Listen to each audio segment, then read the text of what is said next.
ನೀವು ಇಡೀ ಜಗತ್ತಿನಲ್ಲಿ ಎಂಥ imported UK, USA, Australia, Switzerland, America ಎಲ್ಲಿಂದನಾರು ನೀವು ಬ್ಲಾಂಕೆಟ್ ತಂದು ಹೊದ್ಕೋಬಹುದು.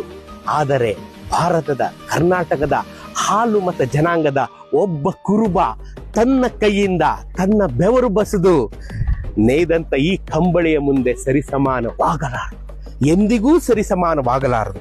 ಕರಿಯ ಕಂಬಳಿ ಗದ್ದಿಗೆ ಮಾಡಿ ಬೀರದೊಳ್ಳ ತಂದಿಳಿದಿದೆವು.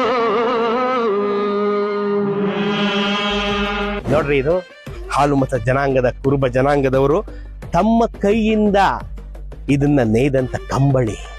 ಈ ಕಂಬಳಿ ಹೊತ್ಕೊಂಡ್ಬಿಟ್ರೆ ಎಲ್ಲೆಲ್ಲಿ ಹೋಗಿದೆ ಗೊತ್ತಾ? ಈ ಕಂಬಳಿ ಅಮೆರಿಕಾ, ಜಮ್ಮು ಕಾಶ್ಮೀರ, ದುಬೈ, ಕಾಶ್ಮೀರದ ಗಡಿಯಲ್ಲಿ ಕಾಯ್ತಾ ಇರತಕ್ಕಂಥ ಯೋಧರಿಗೆ ಈ ಕಂಬಳಿ ಚಳಿಯನ್ನ ತಡೆಯೋದಕ್ಕೆ ಕೊಡಲಾಗಿದೆ. ಇವತ್ತು ನಾನು ರಾಣೆಬೆನ್ನೂರು ತಾಲೂಕು ಮೆಡ್ಲೇರಿ ಗ್ರಾಮದಲ್ಲಿ ಇದ್ದೇನೆ. ಅಲ್ಲಿಂದ ಹೋಗುತ್ತೆ ಕಂಬಳಿಗಳು. ಒಬ್ಬ ಹಾಲು ಮತ್ತು ಜನಾಂಗದ ಕುರುಬನೊಬ್ಬ ನೇಯ್ದಂತ ಕಂಬಳಿ, ಜಗತ್ತಿನ ಯಾವ ಬ್ಲಾಂಕೆಟ್ಟು ಈ ಕಂಬಳಿಯನ್ನ ಸರಿಗಟ್ಟಣ.